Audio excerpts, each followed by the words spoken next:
Right now, the reason your phone can get you to any Chick-fil-A you want is because someone sat down and said, hey, time moves different in space. If we don't account for that, this GPS thing is not going to work. Okay, this is really easy to explain. You've probably seen Interstellar. The scene that explains everything is when Matthew McConaughey and his crew land on a planet that's sitting next to the black hole. They're down there for 3 hours, and when they get back to the ship, Romney, who stayed behind, has aged 23 years. Now, when most people watch that, they think, okay, cool, that's neat. Wow, 23 years. But that's not something they made up. That's actually how time works. And that's exactly why they had to slow down the clocks on the satellites that make your GPS work. Time moves faster for things that are farther away from the Earth. Let's take a second to appreciate that. Time is not the same in all places. The closer you are to something with mass, a planet, a star, a black hole, the slower time moves for you.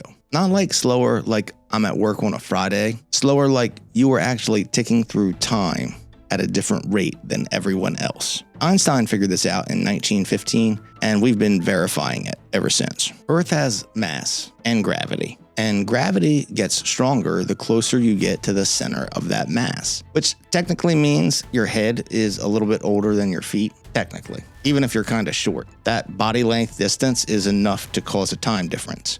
Not much, but measurable. Your feet are in a slightly stronger gravitational field than your head, so time moves slightly slower. Remember, closer to big things, time goes slower.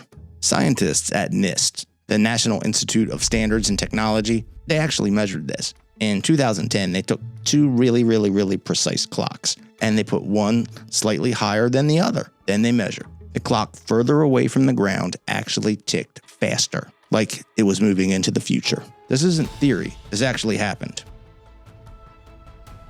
Okay, so you might be thinking, Travis, this is cool, but who cares about a few femtoseconds between my head and feet? Well, if you want to get to Chick-fil-A and use your GPS, you care. GPS satellites are orbiting about 12,500 miles above the Earth. Way up there, way far away from the center of the Earth, gravity's weaker.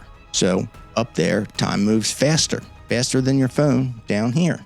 It's only about 38 microseconds a day, but I know 38 microseconds sounds like nothing. But if we didn't account for the difference, if we didn't correct for that every single day, your GPS would drift.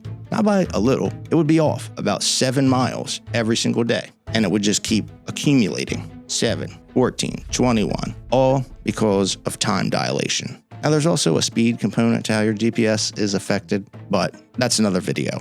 Here's what I want you to walk away with. Time is a mystery. We don't know exactly what it is. We kind of know how it works. Well, at least enough to get us to Chick-fil-A. We also know that mass has gravity, and gravity bends time. Stand on a mountain. You'll age slightly slower than someone in Kansas. Get close to a black hole, time moves slower for you, but the same for everyone else. Go to the center of a black hole, which is known as the singularity, and time stops. That's time dilation. It's not science fiction, it's science faction. If you like that, we upload something like this every week. An adorable cartoon making complicated stuff super simple. We hope to see you in the next one.